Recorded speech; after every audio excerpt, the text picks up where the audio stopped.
ಓಂ ಮತ್ಸ್ಯಾಶ್ವಕಚ್ಛಪವರಾಹ ನೃಸಿಂಹಹಂಸ ರಾಜನ್ಯವಿಪ್ರವಿಬುಧೇಷು ಕೃತಾವತಾರಃ ತ್ವಂಪಾಸಿನಸ್ತ್ರಿಭುವನಂ ಚ ತಥಾ ಧ್ವನೇಶ ಭಾರಂ ಭುವೋ ಹರಯದೂತ್ತಮವಂದನಂ ತೇ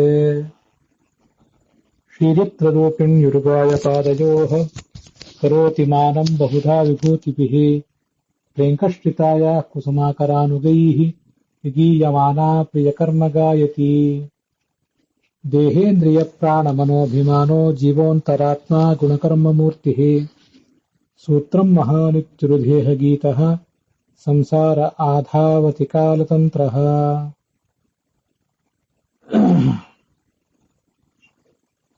ಶ್ರೀ ಗುರುಭ್ಯೋ ನಮಃ. ಮಹಾಭಾರತ ಪ್ರವಚನ ಸರಣಿಯಲ್ಲಿ 1250ನೇ ಅನುಶಾಸನ ಪರ್ವದ 183ನೇಯ ಈ ಭಾಗವನ್ನ ಕೃಷ್ಣ ಜನ್ಮಾಷ್ಟಮಿಯ ಈ ಒಂದು ಶುಭ ದಿನದಂದು ನಾವು ಕೇಳಲಿಕ್ಕೆ ತೊಡಗಿದ್ದೇವೆ. ಯಾವಿಲ್ಲ ರಾಮಸ್ವಾಮಿ ಶಾಸ್ತ್ರಗಳ ಪಾಠದಲ್ಲಿ 125ನೇ ಅಧ್ಯಾಯದ 35 ಶ್ಲೋಕಗಳು ಮುಕ್ತಾಯ ಕಂಡಿದ್ದವು. ಟಿ ಆರ್ ಕೃಷ್ಣಾಚಾರ್ಯರ ಪಾಠದಲ್ಲಿ 222ನೇ ಅಧ್ಯಾಯ ಮುಕ್ತಾಯ ಕಂಡು 223ನೇ ಅಧ್ಯಾಯ ಈಗ ಪ್ರಾರಂಭ ಕಾಣಬೇಕಿದೆ. ಪ್ರಾವಿಲ್ಯ ರಾಮಸ್ವಾಮಿ ಶಾಸ್ತ್ರಗಳ ಪಾಠದಲ್ಲಿ, ಇದು ವೈಷ್ಣವ ಪಾಠದಲ್ಲಿ 207ನೇ ಅಧ್ಯಾಯ ಸ್ವಸ್ಥಸ್ತು ಸತಾಂ ಅಶೇಷ ಸನ್ಮಂಗಲಾನಿ ಭವಂತು. ಅಸ್ಯ ಸಮಸ್ತಸ್ಯ ಜಗತಃ ನಿಯಮನಪೂರ್ವಕಂ ಆಕರ್ಷಣ ಕರ್ತೃತ್ವಾತ್ ಬ್ರಹ್ಮವಾದಿಭಿಃ ಮುನಿಭಿಃ ಕೃಷ್ಣ ಇತಿ ಗೀಯಮಾನಸ್ಯ ಭಗವತಃ ರುಕ್ಮಿಣೀ ರಮಣಸ್ಯ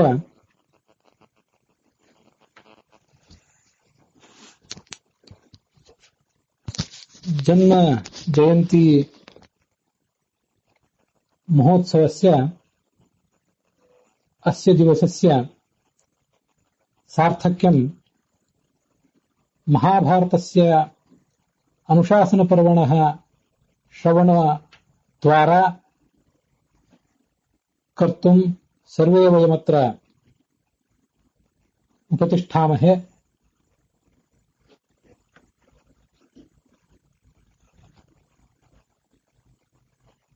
ಪರಶಿವೇನ ಶಿವಾನೀಂ ಪ್ರತಿ ಯೇ ಧರ್ಮಾಃ ಪ್ರತ್ಯಪಾದ್ಯಂತ ತೇ ಅದ್ಯಾಪಿ ಸಂಶೂಯಂತೆ.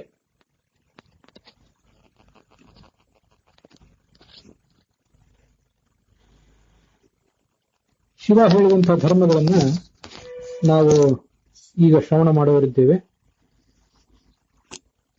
ಪಾರ್ವತಿ ಹೀಗೆ ಕೇಳ್ತಾಳೆ, ಮನುಷ್ಯರಲ್ಲಿ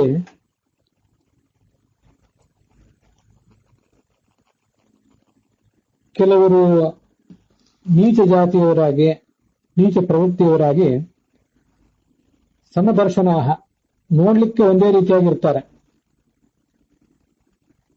ಆದರೆ ಸ್ಪರ್ಶದಿಂದಲೂ ಕೂಡ ಇನ್ನೊಬ್ಬರಿಗೆ ದೋಷವನ್ನು ಮಾಡುವಂಥವರು ಇರ್ತಾರೆ. ಯಾಕೆ ಅವರು ಇಂಥ ಕ್ಲೇಶವನ್ನು ಹೊಂದಿದವರಾಗಿ, ವಿರೂಪವನ್ನು ಹೊಂದಿದವರಾಗಿ, ದುಷ್ಟವಾದಂತಹ ಮನಸ್ಸುಳ್ಳವರಾಗಿ ಇರ್ತಾರೆ? ಇದನ್ನ ನನಗೆ ನೀನು ವಿವರಿಸಿ ಹೇಳಬೇಕು. ಅದಕ್ಕೆ ಮಹೇಶ್ವರ ಹೇಳಿದ, ತದಹಂತೆ ಪ್ರವಕ್ಷ್ಯಾಮಿ, ಏಕಾಗ್ರ ಮನಸ್ಕರಾಗಿ ಇದನ್ನು ಕೇಳು.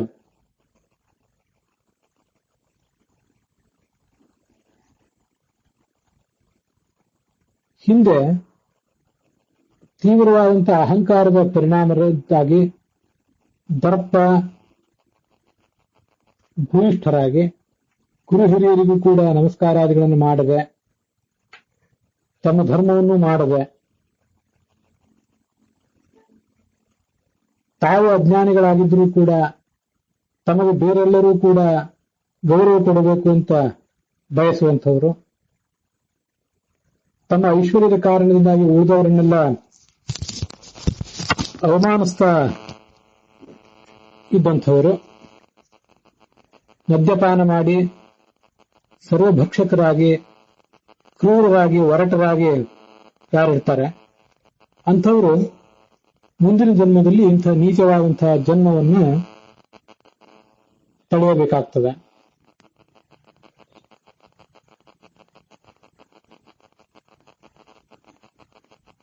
ಶೂದ್ರವಾದಂತಹ ಕರ್ಮಗಳನ್ನು ಮಾಡಬೇಕಾಗ್ತದೆ. ಸರ್ವೇಷಾಂ ಮಲಹಾರಕಾಹ, ಉಳಿದವರ ಕಶ್ಮಲಗಳನ್ನ ಮಲವನ್ನ ತೊಳೆದು ಸ್ವಚ್ಛ ಮಾಡುವ ಕೆಲಸ ಮಾಡುವ ಪ್ರಸಂಗ ಬಂದಿತ್ತು ಅವರಿಗೆ. ಅವಮಾನಿತರಾಗ್ತಾರೆ, ಸ್ಪರ್ಶಕ್ಕೂ ಕೂಡ ಅವರು ಅಯೋಗ್ಯರಾಗ್ತಾರೆ. ಕುವೃತ್ತಿ ಉಪಜೀವಂತಿ ಭೂತ್ವಾತೆ ರಜಕಾದಯ, ಅವರು ರಜಕ ಅಂದ್ರೆ ಅಗಸ ಮೊದಲಾದ ಜನ್ಮಗಳನ್ನು ಎತ್ತುವಂತಹ ಪ್ರಸಂಗ ಬರ್ತದೆ. ಇದು ಹಿಂದೆ ಮಾಡಿದ ಒಂದು ದುರಹಂಕಾರದ ಪರಿಣಾಮವಾಗಿ ಹೀಗಾಗ್ತದೆ. ಆದರೆ ಅವರನ್ನು ಯಾವ ಕಾರಣಕ್ಕೂ ಉಳಿದವರು ನಿಂದಿಸಬಾರದು, ಅವ್ರ ಮೇಲೆ ಕೋಪ ಮಾಡ್ಕೊಳ್ಬಾರ್ದು. ನಚ ನಿಂದೇತ್ ನ ಅತಿ ಕುಪ್ಯೇತ್ ಭುಂಜತೆ ಸ್ವಕೃತಂ ಫಲಂ. ಪ್ರತಿಯೊಬ್ಬನು ಮನುಷ್ಯನೂ ಕೂಡ ಈ ಜಗತ್ತಿನಲ್ಲಿ ತಾನು ಮಾಡಿದ ಪಾಪದ ಫಲವನ್ನು ಅನುಭವಿಸ್ತಾನೆ. ಅವರು ತಮ್ಮ ಫಲವನ್ನು ಅನುಭವಿಸಿದ್ದಾರೆ, ನಾವು ಅವರನ್ನ ಕ್ಷುಲ್ಲಕವಾಗಿ ಕಂಡ್ರೆ ಆ ಪಾಪದ ಫಲವನ್ನು ನಾವು ಅನುಭವಿಸಬೇಕಾಗ್ತದೆ. ಆದರೆ ಪ್ರತಿಯೊಬ್ಬನು ಕೂಡ ತಾನು ಮಾಡ್ತಿರುವ ದುಷ್ಕೃತ್ಯಗಳ ಬಗ್ಗೆ ಪಶ್ಚಾತ್ತಾಪ ಪಟ್ಟರೆ ಮುಂದೆ ಎಲ್ಲರಿಗೂ ಸದ್ಗತಿ ಇದ್ದೇ ಇದೆ. ಪಾರ್ವತಿ ಕೇಳ್ತಾಳೆ, ಕೆಲವರು ಈ ಜಗತ್ತಿನಲ್ಲಿ ಅನೇಕ ಆಸೆಗಳನ್ನು ಇಟ್ಕೊಂಡು ಬದುಕ್ತಾ ಇರ್ತಾರೆ. ಪರವೇಶಾಂ ದ್ವಾರಿ ತಿಷ್ಠಂತೆ, ಶ್ರೀಮಂತರು ಅಧಿಕಾರಸ್ಥರು ಇಂಥವ್ರ ಮನೆ ಬಾಗಿಲಲ್ಲಿ ನಿಂತು ಕೆಲಸಕ್ಕಾಗಿ ಆ ವ್ಯಕ್ತಿಗಳು ಯಾವಾಗ ಏನು ಹೇಳ್ತಾರೋ ಅದನ್ನ ಕಾಯ್ತಾ ಇರ್ತಾರೆ. ತಮ್ಮ ಕೆಲಸವನ್ನ ಅವ್ರ ಮೂಲಕ ಮಾಡಿಸಿಕೊಳ್ಳುವ ಪ್ರಯತ್ನ ಪಡ್ತಾರೆ.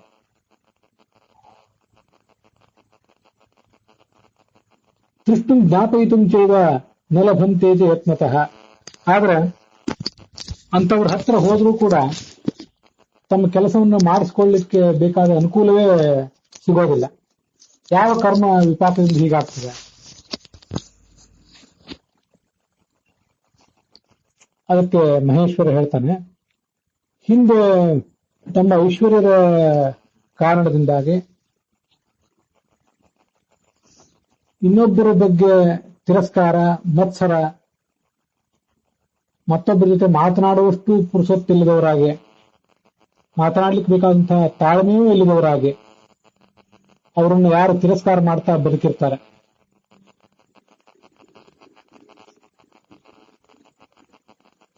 ಅವರು ಇಂಥ ಜನ್ಮಗಳನ್ನು ತಾಳ್ಬೇಕಾಗ್ತದೆ. ಸಂವಿಧನ್ನ ಕುರುವಂತೆ, ಮಾತೇ ಆಡೋದಿಲ್ಲ. ದ್ವಾರಾಣಿನ ಬದುಕ್ತೇವ, ಯಾರು ತಮ್ಮ ಹತ್ರ ಬಂದ್ರೆ ಅವರಿಗೆ ಒಂದಿಷ್ಟು ಅವಕಾಶವನ್ನು ಕೊಡೋದಿಲ್ಲ. ಅಂಥವರೆಲ್ಲರೂ ಮರು ಜನ್ಮದಲ್ಲಿ ತಾವು ಅಂಥದೇ ದುಸ್ಥಿತಿಯನ್ನು ಅನುಭವಿಸಬೇಕಾಗ್ತದೆ. ಬೇಕಾದಷ್ಟು ಭೋಗ ಭಾಗ್ಯಗಳು ತಮ್ಮಲ್ಲಿವೆ, ಇನ್ನೊಬ್ಬರಿಗೆ ಉಪಕಾರ ಮಾಡೋದಿಲ್ಲ. ಜನ ಅವರನ್ನ ನಿಷ್ಫಲರು, ಬೇರೆ ಯಾರಿಗೂ ಯಾವುದೇ ಉಪಕಾರವನ್ನು ಮಾಡದೆ ಬದುಕುವಂಥವರು ಅಂತ ಅವರನ್ನ ತಿರಸ್ಕಾರ ಮಾಡ್ತಾರೆ.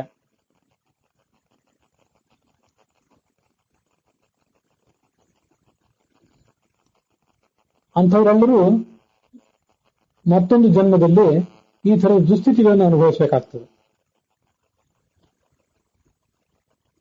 ರಾಜ್ಞಾಂವ ರಾಜಮಾತ್ರಾಣಾಂ ದ್ವಾರತಿಷ್ಠಂತಿ ವಾರಿತಾಹ. ರಾಜರ ಅಥವಾ ರಾಜಪುರುಷರ ಹೆಬ್ಬಾಗಿಲಿಗೆ ಹೋಗಿ ನಿಲ್ತಾರೆ. ಆದ್ರೆ ಅಲ್ಲಿ ಅವರಿಗೆ ಯಾವುದೇ ರೀತಿಯಾದಂತಹ ಅವಕಾಶವೂ ಇರೋದಿಲ್ಲ. ಇವರನ್ನ ಯಾರೂ ಅಲ್ಲಿ ಮಾತನಾಡಿಸುವುದೂ ಇಲ್ಲ, ಇವರನ್ನ ತಿರಸ್ಕರಿಸಿ ಬಿಡ್ತಾರೆ. ಇದೆಲ್ಲ ಅವರು ಪೂರ್ವ ಜನ್ಮದಲ್ಲಿ ಮಾಡಿದಂತಹ ಪಾಪದ ಫಲವಾಗಿರ್ತದೆ.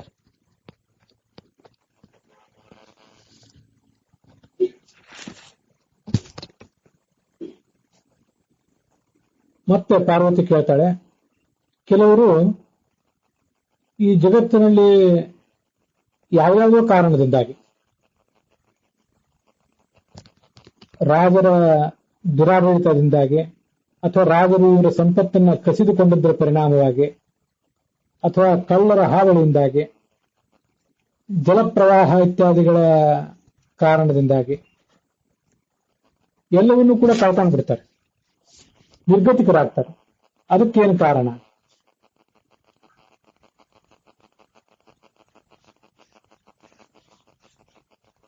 ಅದಕ್ಕೆ ಶಿವ ಉತ್ತರ ಹೇಳ್ತಾನೆ, ಯೇ ಪುರ ಮಾನುಷಾದೇವಿ ಆಸುರಂ ಭಾವನಾಶ್ರಿತಾ. ಅಸುರರಂತೆ ದುರ್ಭಾವವನ್ನು ತೋರಿಸ್ತಾ ಬದುಕಿದವರು, ಇನ್ನೊಬ್ಬರನ್ನ ನಿಂದಿಸಿದವರು, ಮತ್ತೊಬ್ಬರ ಧನವನ್ನು ಅಪಹಾರ ಮಾಡ್ತಾ ಬದುಕಿದಂಥವರು, ಅವರೆಲ್ಲರೂ ಮರುಜನ್ಮದಲ್ಲಿ ತಮ್ಮ ಸಂಪತ್ತನ್ನು ಕೂಡ ಹೀಗೆ ಕಳ್ಕೋತಾರೆ.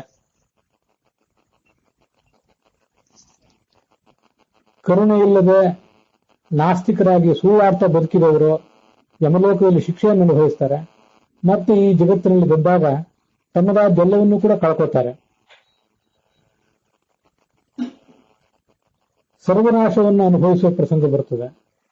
ನಾಶಂ ವಿನಾಶಂ ದ್ರವ್ಯಾಣಾಂ ಉಪಘಾತಾಂಶ್ಚ ಸರ್ವಶಃ. ಮತ್ತೆ ಪಾರ್ವತಿ ಹೀಗೆ ಕೇಳ್ತಾ ಇದ್ದಾಳೆ, ಜಗತ್ತಿನಲ್ಲಿ ಅನೇಕ ತರದ ಜನ ಇದ್ದಾರೆ. ಮರಣ ಬರುವಾಗ ಶಸ್ತ್ರದಿಂದಾಗಿ ಅಥವಾ ಮತ್ತಾವುದೋ ಕಾರಣದಿಂದ ಮರಣವನ್ನು ಹೊಂದುತ್ತಾರೆ. ಬಂಧು ಬಾಂಧವರ ಜೊತೆಯಲ್ಲಿರಬಹುದು ಅಥವಾ ಬಂಧು ಬಾಂಧವರಿಲ್ಲದೆ ಏಕಾಂಗಿಗಳಾಗಿ ಅಂಥ ಮರಣವನ್ನು ಅನುಭವಿಸುವಂಥ ಪ್ರಸಂಗ ಬರಬಹುದು. ಇಂಥ ಒಂದು ಅನಾಥವಾದಂಥ ಮರಣ ಯಾಕೆ ಬಂದಿತ್ತು ಮನುಷ್ಯನಿಗೆ? ಅದು ಯಾವ ಪಾಪದ ಪರಿಣಾಮ? ಅದಕ್ಕೆ ಶಿವ ಹೇಳ್ತಾನೆ, ಘೋರ ಕರ್ಮ ರತಾಹ ಅನೃತಾಹ. ಘೋರವಾದಂಥ ಕರ್ಮಗಳನ್ನು ಮಾಡ್ತಾ ಬದುಕಿರೋರು, ನಿರ್ದಯರಾಗಿ ಪ್ರಾಣಿ ಹಿಂಸೆ ಮಾಡುವಂಥವ್ರು, ನಿದ್ರಿಸ್ತಾ ಇರುವಂಥವ್ರನ್ನ ಕೊಂದಿರುವಂಥವ್ರು, ಅನೇಕ ತರದ ಪಾಪಗಳನ್ನು ಮಾಡುವವರೆಲ್ಲ ಯಮನಿಂದ ಶಿಕ್ಷೆಯನ್ನು ಅನುಭವಿಸ್ತಾರೆ.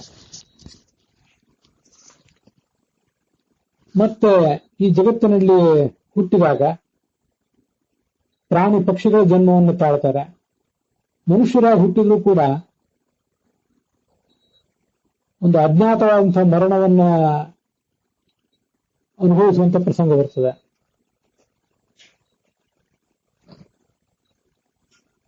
ಅಥವಾ ಸಣ್ಣ ವಯಸ್ಸಿನಲ್ಲೇ ಹೆಂಡತಿ ಮಕ್ಕಳನ್ನೆಲ್ಲ ಕಳ್ಕೊಳ್ಳುವಂತ ಪ್ರಸಂಗ ಬಂದಿತ್ತು.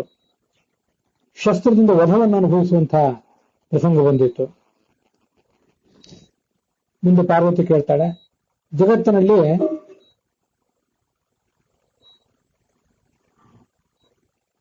ಅನೇಕರಿಗೆ ರಾಜರಿಂದ ಮತ್ತೆ ಯಾರಿಂದಲೂ ದಂಡನೆಗೊಳಗಾಗುವಂತ ಪ್ರಸಂಗ ಬರ್ತದೆ. ರಾಜಬಿಹಿ ನೀತಿ ಕೋವಿದೇಹಿ. ಅರ್ಥಶಾಸ್ತ್ರಜ್ಞರಾದಂತಹ ದಂಡನೀತಿಜ್ಞರಾದಂತಹ ರಾಜರ ಪೀಡೆಗೊಳಗಾಗಿ ಅವರಿಂದ ಶಿಕ್ಷೆಗೊಳಗಾಗುವಂತ ಪ್ರಸಂಗ ಬರ್ತದೆ. ರಾಜಬಿಹಿ ನೀತಿ ಕೋವಿದೇಹಿ ಅಂದ್ರೆ ರಾಜನೀತಿ ಕೋವಿದರು ಮೊದಲಾದವರಿಂದ ಅಂತ ಅರ್ಥ ಹೇಳಬೇಕಾಗಿಲ್ಲ. ರಾಜನೀತಿಯನ್ನು ಬಲ್ಲ ರಾಜರಿಂದ ಅಂತ ಹೀಗೆ ಇಷ್ಟು ಮಾತ್ರ ಅರ್ಥ ಹೇಳಿದ್ರೆ ಸಾಕು. ಅದಕ್ಕೆ ಶಿವ ಈ ಮುಂದಿನಂತೆ ಉತ್ತರ ಹೇಳ್ತಾನೆ.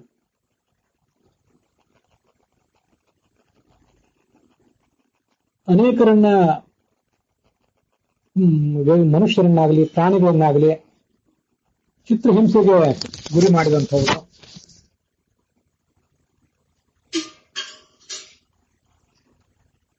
ಮತ್ತೆ ತಾವು ಆಡಳಿತಗಾರರಾಗಿದ್ದಾಗ ಹಿಂಸೆಯೇ ಒಂದು ಮಹಾ ಸಾಧನೆ ಅಂತ ತಿಳಿದವರು, ಸ್ತ್ರೀಯರು ಪುರುಷರು ಗುರು ಇಂಥವ್ರನ್ನೆಲ್ಲ ಕೊಂದು ಹಾಕಿದವರು, ಮುಂದಿನ ಜನ್ಮದಲ್ಲಿ ಅಂಥದೇ ಫಲವನ್ನು ಅನುಭವಿಸುವಂತಹ ಪ್ರಸಂಗವನ್ನು ತಂದುಕೊತಾರೆ. ಇಹೈವ ಯತ್ ಕೃತಂ ಕರ್ಮ ತತ್ಪರತ್ರ ಫಲಚ್ಯುತ. ಈ ಜಗತ್ತಿನಲ್ಲಿ ಮಾಡಿದ ಕರ್ಮದ ಫಲ ಪರತ್ರ ಇನ್ನೊಂದು ಜನ್ಮದಲ್ಲಿ ಫಲ ಕೊಡ್ತದೆ. ಇದು ಏಷಾ ವ್ಯವಸ್ಥಿತ ದೇವಿ ಮಾನುಷೇಶ್ವೇವ ದೃಶ್ಯತೆ. ಮನುಷ್ಯರಿಗೆ ಮಾತ್ರ ಹೀಗಾಗ್ತದೆ ಹೊರತು ಯಾವುದೇ ಪ್ರಾಣಿಗೂ ಇಂಥದೊಂದು ವ್ಯವಸ್ಥೆ ಇಲ್ಲ.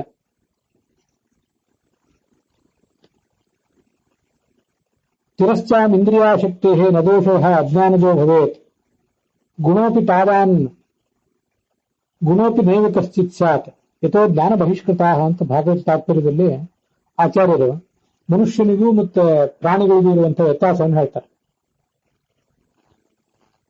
ವರ್ಷಾ ಚತುರ್ದಶಾದೂರ್ಧ್ವಂ ಏನ ವಿದ್ಯು ಶುಭಾಶುಭಂ ತೇಷಾಂ ಅಜ್ಞಾನಜೋ ದೋಷಃ ಸುಮಹಾನ್ ಕರ್ಮಜಾಗತಿ. 14 ವರ್ಷದ ಬಳಿಕ ಯಾವುದು ಶುಭ ಯಾವುದು ಅಶುಭ ಅನ್ನುವುದನ್ನು ತಿಳ್ಕೊಳ್ಳದೆ ಬೇಕಾಬಿಟ್ಟಿಯಾಗಿ ವರ್ತಿಸುವಂತಹ ಒಬ್ಬ ಮನುಷ್ಯನಿಗೆ ಅಜ್ಞಾನಜೋ ದೋಷ, ಯಾವುದು ಒಳ್ಳೆಯದು ಯಾವುದು ಕೆಟ್ಟದ್ದು ಅಂತಲೇ ತಿಳ್ಕೊಳ್ಳುವ ಪ್ರಯತ್ನವನ್ನೇ ಮಾಡದೇ ಇದ್ರೆ ಪ್ರಯುಕ್ತವಾಗಿ ಮಹಾದೋಷ ಇದೆ. ದುಷ್ಕೃತ್ಯವನ್ನು ಮಾಡಿದ ದೋಷಕ್ಕಿಂತ ಅಜ್ಞಾನದ ದೋಷವೇ ಹೆಚ್ಚು ಪ್ರಬಲವಾದದ್ದು ಅಂತ ಹೇಳ್ತಾರೆ. ಹೇಳಿ ಇದು ಮನುಷ್ಯರಿಗೆ ಸಂಬಂಧಪಟ್ಟದ್ದು, ಪ್ರಾಣಿಗಳಿಗೆ ಸಂಬಂಧಪಟ್ಟದ್ದಲ್ಲ. ಯಾಕೆಂದ್ರೆ ಇಂದ್ರಿಯಾಶಕ್ತಿ ಅಜ್ಞಾನದಿಂದ ಬರುವ ದೋಷ ಮನುಷ್ಯರಿಗೆ ಏನಿದೆ ಅದು ಪ್ರಾಣಿಗಳಿಗಿಲ್ಲ. ಗುಣೋಪಿಕ ನೈವ ಕಶ್ಚಿತ್ ಸ್ಯಾತ್, ಅವರಿಗೆ ಯಾವುದೇ ಪುಣ್ಯವೂ ಬರೋದಿಲ್ಲ, ಪ್ರಾಣಿಗಳಿಗೆ ಸಾಮಾನ್ಯವಾಗಿ ಬರೋದಿಲ್ಲ. ಅಪರೂಪದ ಪ್ರಸಂಗಗಳಲ್ಲಿ ಅವಕ್ಕೂ ಪುಣ್ಯ ಪಾಪಗಳು ಬರಬಹುದು. ಯಾಕೆಂದ್ರೆ ಯಥೋ ಜ್ಞಾನ ಬಹಿಷ್ಕೃತ, ಸರಿಯಾವುದು ತಪ್ಪ್ಯಾವುದು ಅಂತ ತಿಳ್ಕೊಳ್ಳುವ ಶಕ್ತಿಯೇ ಇಲ್ಲದೇನೆ ಪ್ರಾಣಿಗಳು ಇರ್ತವೆ. ಆದ್ರೆ ಮನುಷ್ಯ ಹಾಗಲ್ಲ, ಅವನಿಗೆ ಸರಿ ಏನು ತಪ್ಪೇನು ಅನ್ನುವಂಥ ತಿಳ್ಕೊಳ್ಳುವ ಶಕ್ತಿ ಇರ್ತದೆ. ತಿಳ್ಕೊಳ್ಳಬೇಕು, ಅವನು ತಿಳ್ಕೊಳ್ತಾನೆ ಹೌದೋ ಇಲ್ಲೋ ಗೊತ್ತಿಲ್ಲ, ಆದ್ರೆ ತಿಳ್ಕೊಳ್ಳುವ ಒಂದು ಅನಿವಾರ್ಯತೆ ಬದ್ಧತೆ ಆದ್ರೂ ಅವನಿಗಿದೆ. ಉಳಿದವರಿಗೆ ಅದಿಲ್ಲ. ಯಾರು ತನ್ನ ಬದ್ಧತೆಯನ್ನ ಸರಿ ತಪ್ಪುಗಳನ್ನು ತಿಳ್ಕೊಳ್ಳುವಂತಹ ಜವಾಬ್ದಾರಿಯನ್ನ ಸರಿಯಾಗಿ ನಿರ್ವಹಿಸದೆ ಬೇಕಾಬಿಟ್ಟಿಗೆ ಆಗಿ ಪ್ರಾಣಿಗಳಂತೆಯೇ ವ್ಯವಹರಿಸ್ತಾನಲ್ಲ, ಅವರೆಲ್ಲ ಮತ್ತೆ ಪ್ರಾಣಿಗಳಂತೆಯೇ ಬದುಕಬೇಕಾಗ್ತದೆ.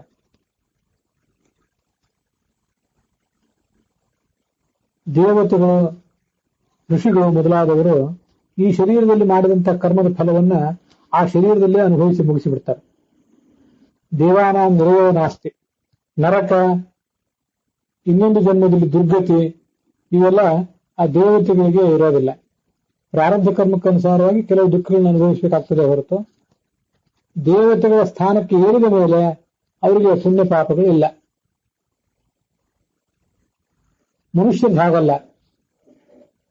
ಅವರಿಗೆ ಮತ್ತೊಂದು ಜನ್ಮದಲ್ಲಿ ಈ ಒಂದು ಫಲವನ್ನು ಅನುಭವಿಸುವಂತಹ, ಅದರ ಪರಿಣಾಮವನ್ನು ಅನುಭವಿಸಬೇಕಾದಂತಹ ಅನಿವಾರ್ಯತೆ ಇರ್ತದೆ.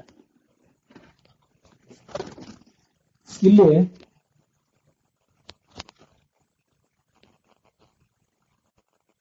ಅಂತರ್ಧಾಯ ಅಂದ್ರೆ ಮತ್ತೊಂದು ಶರೀರವನ್ನ ಪಡೆದುಕೊಂಡು ಈ ಶರೀರದಿಂದ ಕಣ್ಮರೆಯಾಗಿ ಮತ್ತೊಂದು ಶರೀರವನ್ನು ಪಡ್ಕೊಳ್ಳುವುದು ಅಂತ ಹೀಗಾದ್ರೆ ಅರ್ಥ.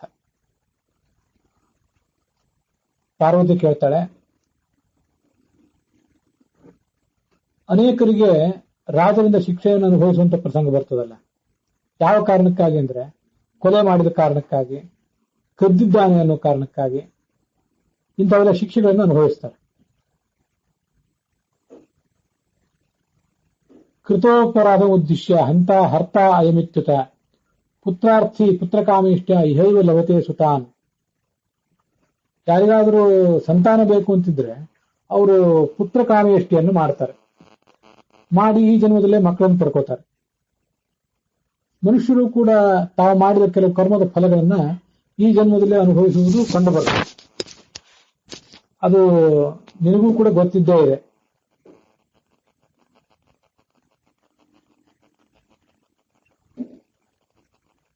ಆದರೆ ಕೆಲವು ಕರ್ಮಗಳ ಫಲವನ್ನು ಮಾತ್ರ ಜನ್ಮಾಂತರದಲ್ಲೇ ಅನುಭವಿಸಬೇಕಾಗ್ತದೆ, ಕೆಲವನ್ನ ಈಗಲೇ ಅನುಭವಿಸ್ತಾನೆ.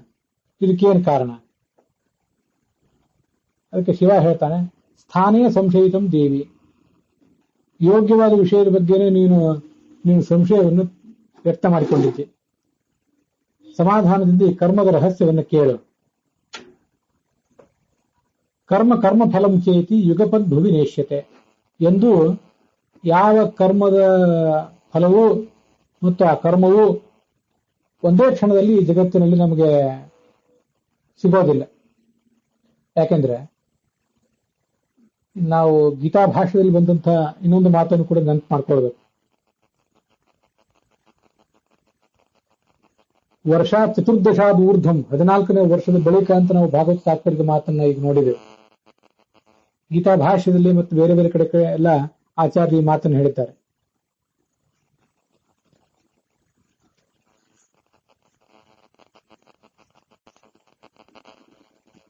ದಶಾವರಾಣಾಂ ಜನ್ಮಾನಾಂ ಕಾರಣಾನಿ ಕರೋತ್ಯಯಂ ಅಂತ.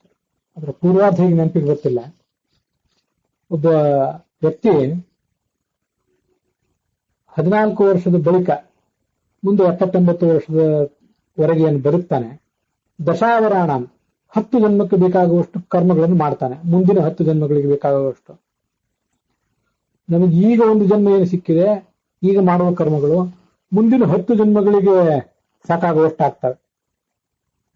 ಮತ್ತೆ ಆ 10 ಜನ್ಮಗಳನ್ನು ಎತ್ತಿದಾಗ ಮತ್ತೆ ಒಂದೊಂದು ಜನ್ಮದಿಂದ 10 ಜನ್ಮಕ್ಕೆ ಬೇಕಾಗುವಷ್ಟು ಕರ್ಮಗಳನ್ನು ಮನುಷ್ಯ ಮಾಡಿಬಿಡ್ತಾನೆ. 10 ಇದ್ದದ್ದು 100 ಆಯ್ತು, 100 ಇದ್ದದ್ದು 1000 ಆಯ್ತು, 1000 ಇದ್ದದ್ದು 10,000 ಆಯ್ತು. ಹೀಗೆ ಆ ಕರ್ಮಗಳ ಸಂಖ್ಯೆ ಬೆಳೀತಾ ಹೋಗೋದ್ರಿಂದ ತಾನು ಮಾಡಿದ ಎಲ್ಲಾ ಕರ್ಮಗಳ ಫಲವನ್ನ ಒಂದೇ ಜನ್ಮದಲ್ಲಿ ಅನುಭವಿಸಲಿಕ್ಕೆ ಅವನಿಗೆ ಸಮಯ ಸಾಕಾಗೋದಿಲ್ಲ. ಈಗಿನ ಒಂದು ಜನ್ಮದಲ್ಲಿ ಹಿಂದಿನ ಯಾವುದೋ ಜನ್ಮದಲ್ಲಿ ಮಾಡಿದಂತಹ ಕರ್ಮದ ಫಲವನ್ನು ಅನುಭವಿಸ್ತಾ ಇದ್ದೇವೆ. ಈಗ ಮಾಡಿದ್ದನ್ನು ಈಗಲೇ ಅನುಭವಿಸ್ಲಿಕ್ಕೆ ಆ ಕರ್ಮವೂ ಪಕ್ವವಾಗಿಲ್ಲ ಅನ್ನೋದು ಒಂದು ಕಾರಣ. ಕರ್ಮ ಅನ್ನೋದೊಂದು ಕಾಯಿಯಂತೆ, ಅದು ಹಣ್ಣಾಗುವವರೆಗೂ ನಾವು ಕಾಯಬೇಕು.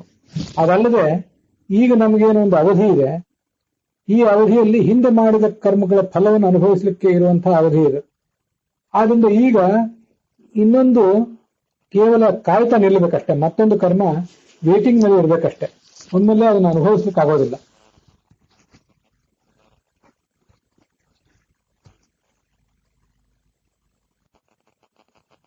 ಜೀವನ ಚತುರ್ದಶಾದೂರ್ಧ್ವಂ ಕರ್ಮಾಣಿ ನಿಯಮೇನತೋ ದಶಾವರಾಣಾಂ ಜನ್ಮಾನಿ ಕಾರಣಾನಿ ಕರೋತ್ಯಯಂ.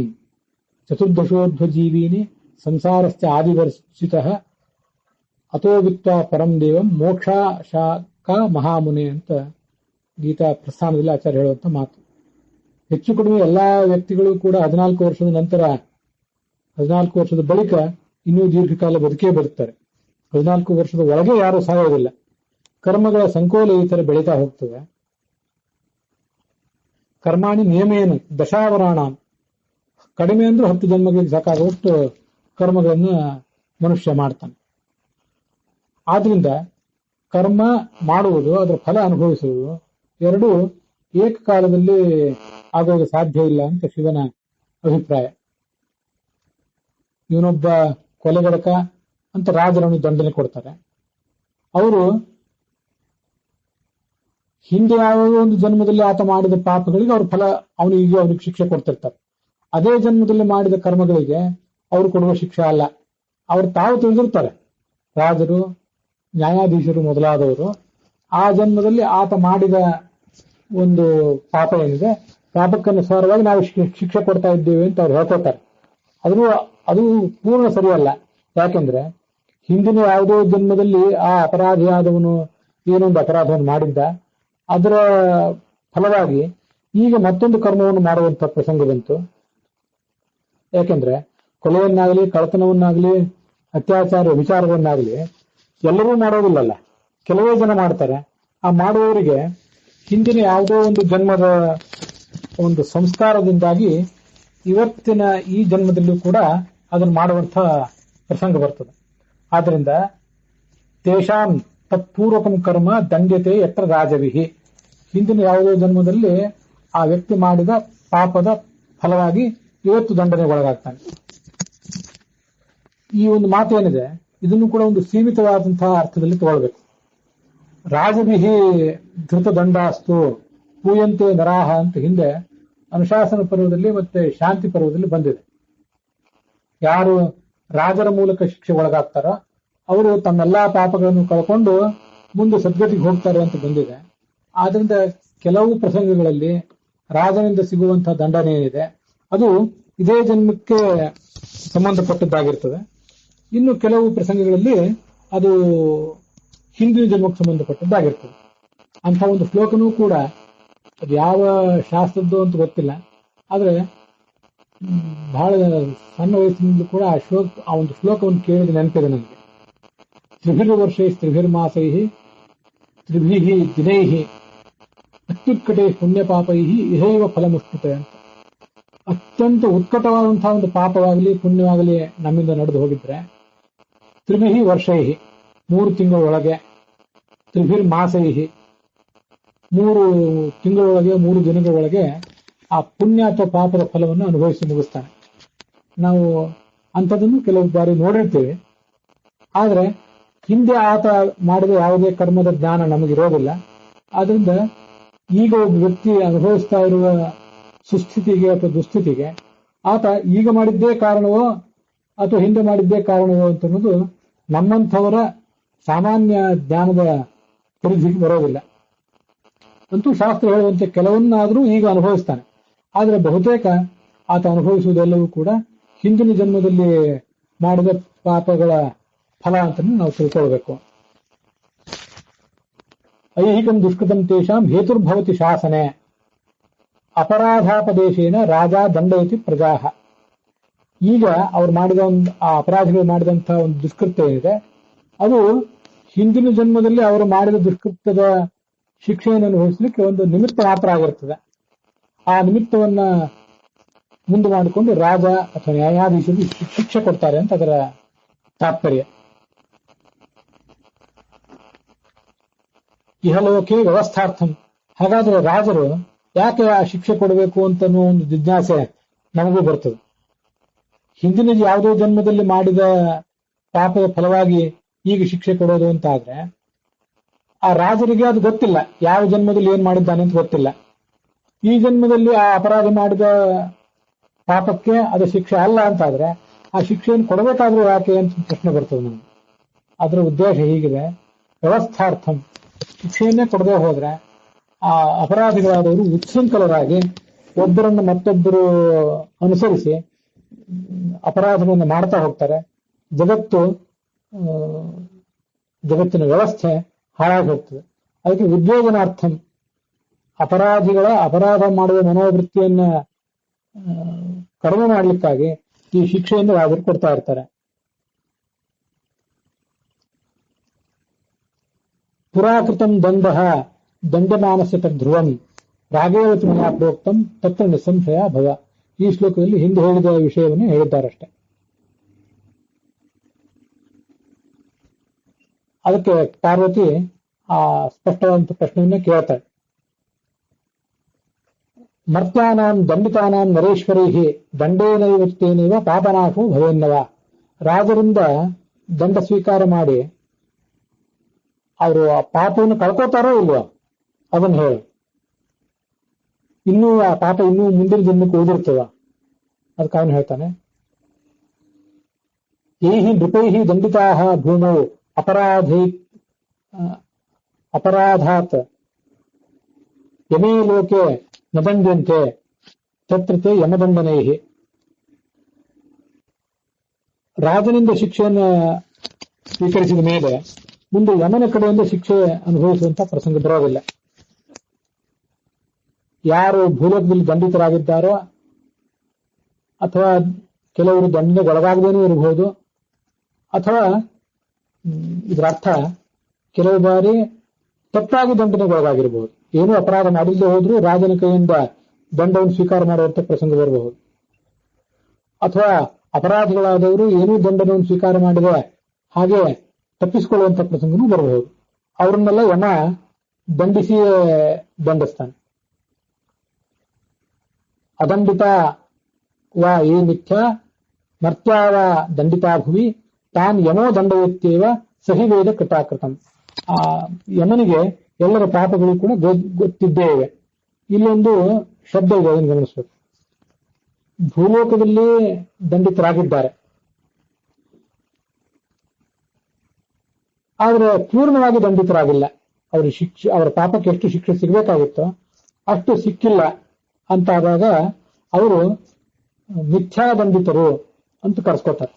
ಸುಳ್ಳಾಗಿ ದಂಡಿತರಾದವರು ಅಂತಂದ್ರೆ ಪಾಪ ಮಾಡಿಲ್ಲ ಆದರೂ ದಂಡಿತರಾಗಿದ್ದಾರೆ ಅಂದ್ರೆ ಅಂಥವ್ರನ್ನ ಮತ್ತೆ ಯಮ ತನ್ನ ಲೋಕದಲ್ಲಿ ಶಿಕ್ಷೆಗೆ ಒಳಪಡಿಸಬೇಕಾದ ಕಾರಣ ಇಲ್ಲ. ಸುಳ್ಳಾಗಿ ದಂಡಿತರಾಗಿರುವವರು ಅಂತಂದ್ರೆ ತಮ್ಮ ಅಪರಾಧಕ್ಕೆ ತಕ್ಕಂತೆ ಪೂರ್ಣವಾದ ದಂಡನೆಯನ್ನು ಸ್ವೀಕಾರ ಮಾಡದೇ ಇರುವವರು ಅಂತ ಅದರ ತಾತ್ಪರ್ಯವನ್ನ ಹೀಗೆ ನಿರ್ಣಯಿಸಬೇಕು ಅಂತ ನನ್ನ ಆಲೋಚನೆ. ಭೂಮಿಯಲ್ಲಿ ದಂಡಿತರಾಗಿದ್ದಾರೆ ಕೆಲವರು, ಅಥವಾ ಅದಂಡಿತರಾಗಿದ್ದಾರೆ, ಅಥವಾ ಸುಳ್ಳಾಗಿ ದಂಡಿತರಾಗಿದ್ದಾರೆ ಅಂತ ಹೀಗಿದೆಯಲ್ಲ, ಆ ಅನುವಾದ ಅಷ್ಟು ಉಚಿತವಾದ ಅನುವಾದ ಅಲ್ಲ. ಹೀಗೆ ತಿಳ್ಕೊಳ್ಬೇಕನ್ನ. ಅದಂಡಿತಾಹ ಎ ಭೂಲೋಕದಲ್ಲಿ ದಂಡನೆಗೊಳಗಾಗದವರು, ಪಾಪ ಮಾಡಿದ್ದಾರೆ ಆದ್ರೆ ದಂಡನೆಗೊಳಗಾಗದವರು. ಮಿಥ್ಯಾ ಮರ್ತ್ಯಾವ ದಂಡಿತಾಹ ತಾವು ಮಾಡಿದ ಪಾಪಕ್ಕೆ ಪೂರ್ಣವಾಗಿ ದಂಡನೆಯನ್ನು ಸ್ವೀಕಾರ ಮಾಡದವರು ಅಂತ ಹೀಗೆ ಆ ಶ್ಲೋಕದ ವಾಕ್ಯಗಳನ್ನು ಹೊಂದಿಸಿಕೊಂಡು ಅದಕ್ಕೆ ಅರ್ಥ ಮಾಡಬೇಕು. ರಾಜ ಯಮಶ್ಚ ಕುರುವಾತೆ ದಂಡ ಮಾತ್ರಂ ತು ಶೋಭನೆ. ಈ ಜಗತ್ತಿನಲ್ಲಿ ರಾಜ ಆಗಲಿ ಯಮ ಆಗಲಿ ಶಿಕ್ಷೆಯನ್ನು ಮಾತ್ರ ಕೊಡುವಂಥವ್ರು. ಮುಂದೆ ನರಕದಲ್ಲಿ ಅಥವಾ ಮನುಷ್ಯ ಲೋಕದಲ್ಲಿ ಅದರ ಮತ್ತಷ್ಟು ಕೆಲವು ಫಲಗಳನ್ನು ಅವರು ಅನುಭವಿಸಬೇಕಾಗ್ತದೆ. ಈ ಜಗತ್ತಿನಲ್ಲಿ ಸುತ್ತಮುತ್ತಲಿನ ಜನ ಯಾವ ಪಾಪವನ್ನ ನಾವು ಮಾಡಿರುವುದನ್ನು ನೋಡಿರೋದಿಲ್ಲ. ನಾವೇನೋ ಪಾಪ ಮಾಡಿದ್ದೇವೆ, ಆದ್ರೆ ಕೆಲವು ಜನರಿಗೆ ಗಮನಕ್ಕೆ ಬರದೇ ಹೋಗಬಹುದು. ಅದನ್ನೆಲ್ಲ ನರಕದಲ್ಲಿ ಅಥವಾ ಮತ್ತೆ ಇನ್ನೊಂದು ಜನ್ಮದಲ್ಲಿ ಆಗಲಿ ಮನುಷ್ಯ ಅನುಭವಿಸಬೇಕಾಗ್ತದೆ. ಮೂರು ಲೋಕದಲ್ಲಿ ಎಲ್ಲಿ ಓಡಾಡಿದ್ರೂ ಕೂಡ ಕಶ್ಚಿಲ್ ಲೋಕತ್ರಯ ಪಿಚ ಕರ್ಮವನ್ನು ಮಾಡಿದ್ದಾರೆ, ಆದ್ರೆ ಕರ್ಮದಿಂದ ತಪ್ಪಿಸ್ಕೋತಾರೆ ಅನ್ನುವಂಥ ಒಂದು ಸಾಧ್ಯತೆಯೇ ಇಲ್ಲ. ನಾಭುಕ್ತಂ ಕ್ಷೀಯತೆ ಕರ್ಮ ಕಲ್ಪ ಕೋಟಿ ಶತೈರಪಿ ಅಂತ ಮತ್ತೊಂದು ಮಾತು ಕೂಡ ಕೇಳಿ ಬರ್ತದೆ. ಕೋಟಿ ಕೋಟಿ ವರ್ಷಗಳಾದರೂ ಕೂಡ, ಎಷ್ಟೇ ಕೋಟಿ ಕಲ್ಪಗಳಾಗಿ ಹೋದರೂ ಕೂಡ ನಾವು ಮಾಡಿದ ಕರ್ಮ ಅಭುಕ್ತಂ, ನಾವು ಅನುಭವಿಸದೆ ಅದಕ್ಕೆ ಪರಿಹಾರವೇ ಇಲ್ಲ, ಅದಕ್ಕೆ ಕ್ಷಯವೇ ಇಲ್ಲ. ಅಶ್ವಮೇಧ ಅಂತಂದ್ರೆ ಎಲ್ಲಾ ಪಾಪಗಳನ್ನು ಪರಿಹರಿಸುವಂಥದ್ದು. ಆದ್ರೆ ಕೆಲವು ಬೇರೆ ಪ್ರಾಯಶ್ಚಿತ್ತಗಳು ಕೂಡ ಇವೆ. ಪಾಪ ನಾಶಕ್ಕಾಗಿ ಎಲ್ಲ ಪ್ರಾಯಶ್ಚಿತ್ತಗಳಿವೆ.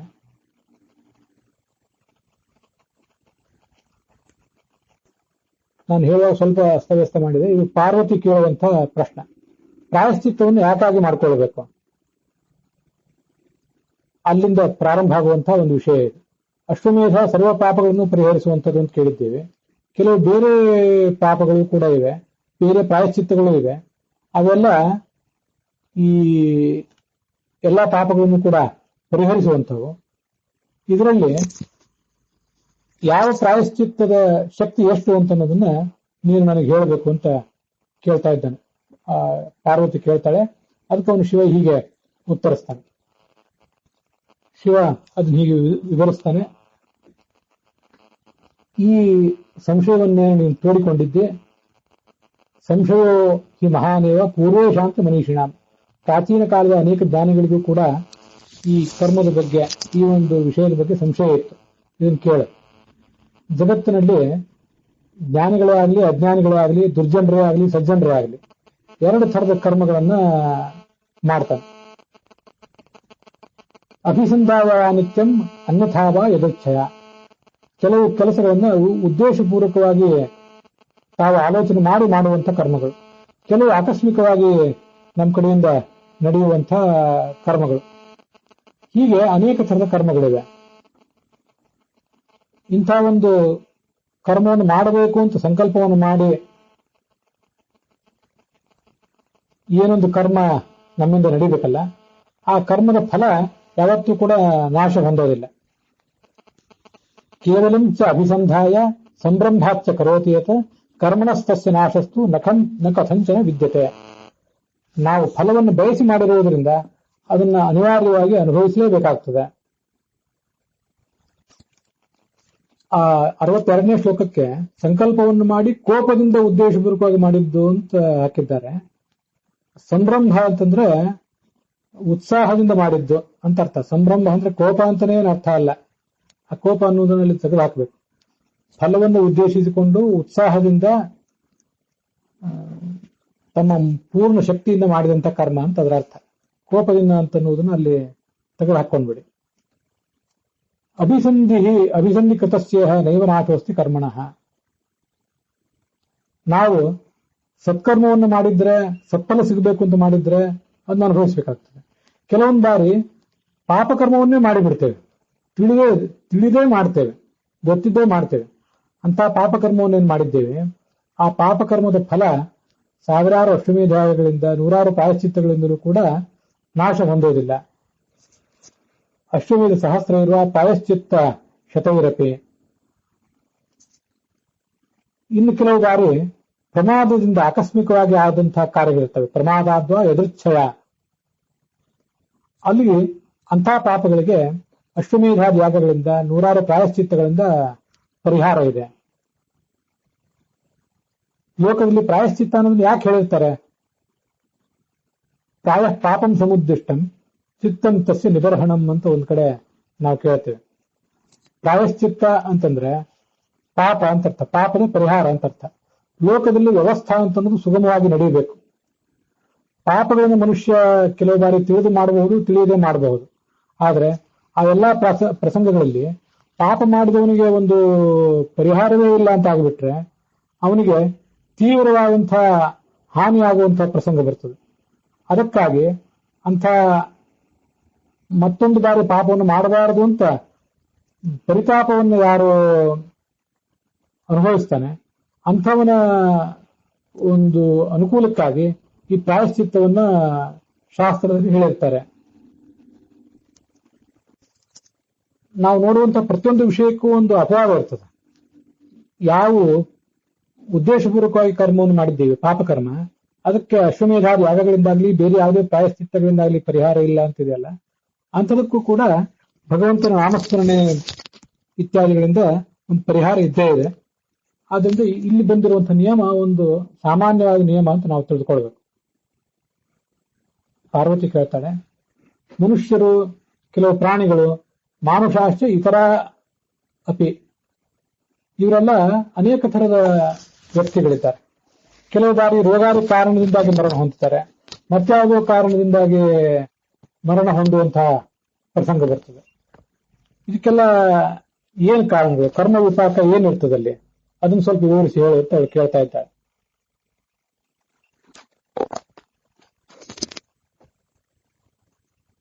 ಬೇರೆ ಪ್ರಾಣಿಗಳಿಗೆ ದಯ ತೋರದೆ ಆ ಪ್ರಾಣಿಗಳನ್ನು ನಾವು ಕೊಂದಿದ್ದರೆ ಆ ಕರ್ಮದ ಫಲ ಹಾಗೆ ಉಳಿದಿರ್ತದೆ. ಮುಂದೆ ಆ ಪಾಪದ ಫಲವನ್ನ ಶಸ್ತ್ರಾದಿಗಳ ಏಟನ್ನು ತಿಂದು ಮನುಷ್ಯ ಅನುಭವಿಸಬೇಕಾಗ್ತದೆ ಅಂತ ಹೇಳ್ತಾನೆ ಶಿವ.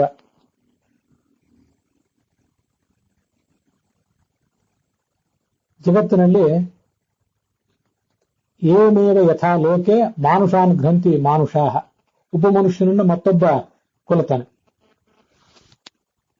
ಈಗ ಯಾರು ಕೊಲ್ತಾ ಇದ್ದಾನಲ್ಲ ಅವನು ಮುಂದಿನ ಜನ್ಮದಲ್ಲಿ ತನ್ನ ಪ್ರಾಣವನ್ನ ಮತ್ತೆ ಕಳ್ಕೊಳ್ಳುವಂತ ಪ್ರಸಂಗ ಬರ್ತದೆ.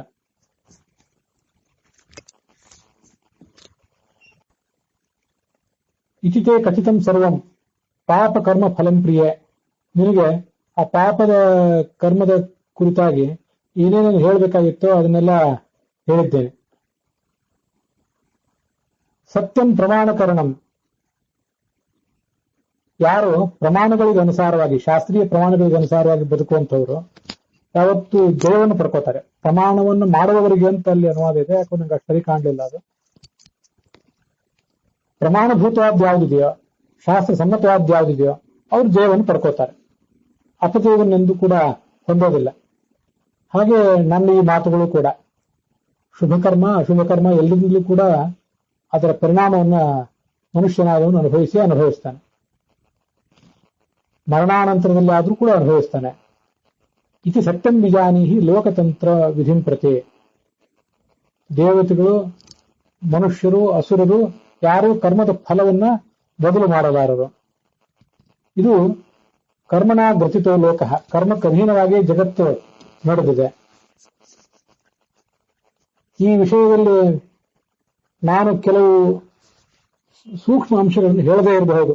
ಯಾಕಂದ್ರೆ ಅದು ಇಲ್ಲಿ ಮಹಾಭಾರತದಲ್ಲಿ ಬರಲಿಲ್ಲ, ಈ ಪ್ರಸಂಗದಲ್ಲಿ ಬರಲಿಲ್ಲ. ನಾನು ಅದನ್ನು ಹೀಗೆ ವ್ಯಾಖ್ಯಾನಿಸ್ತಾ ಇದ್ದೇನೆ. ಎಲ್ಲವನ್ನೂ ಹೇಳಲಿಕ್ಕೆ ಕಾಲ ಸಾಕಾಗೋದಿಲ್ಲ.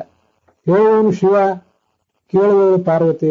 ಆದರೂ ಕೂಡ ಪೂರ್ಣವಾಗಿ ಎಲ್ಲವನ್ನೂ ಅವನು ಹೇಳಲಿಲ್ಲ. ಅಂಥದ್ದೆಲ್ಲವನ್ನೂ ನೀನೇ ತಿಳ್ಕೋಬೇಕು ಅಂತ ನಾನು. ಬುದ್ಧಿತರ್ಕೇಣ ತತ್ಸರ್ವಂ ತಥಾ ವೇದಿತು ಮರ್ಹಸಿ, ಕಥಂ ಶ್ರೋತು ಕಾಮಯ ಭುವ ಶ್ರೋತು ಕಿಮಚ್ಛಸಿ. ಅದು ಶಿವ ಪಾರ್ವತಿಗೆ ಮಾತ್ರ ಹೇಳಿದಂಥ ಒಂದು ಮಾತಲ್ಲ. ಶಿವ ಮನೋಭಿಮಾನಿ ಆಗಿ ನಮ್ಮೊಳಗೆ ನಿಂತು ನಮಗೂ ಕೂಡ ಹೇಳಿದ ಮಾತು. ಪ್ರತಿಯೊಂದು ಸೂಕ್ಷ್ಮವನ್ನು ಕೂಡ ಒಬ್ಬ ಮನುಷ್ಯ ಹುಟ್ಟಿದಾರಭ್ಯ ಸಾಯುವ ತನಕ, ಎದ್ದ ಕೂಡಲೇ ಮಲಗುವವರೆಗೂ ಹೇಗೆ ಹೇಗೆ ವರ್ತಿಸಬೇಕು ಅಂತ ಅನ್ನೋದೆಲ್ಲವನ್ನೂ ಕೂಡ ಶಾಸ್ತ್ರ ದೃಷ್ಟಾಂತಪೂರ್ವಕವಾಗಿ ಪ್ರತಿಯೊಬ್ಬ ವ್ಯಕ್ತಿಗೆ, ಕಾಲಕ್ಕೆ, ಸ್ಥಳಕ್ಕೆ ಸಂಬಂಧಪಟ್ಟಂತೆ ವರ್ಣಿಸುವುದು ಸಾಧ್ಯ ಇಲ್ಲ.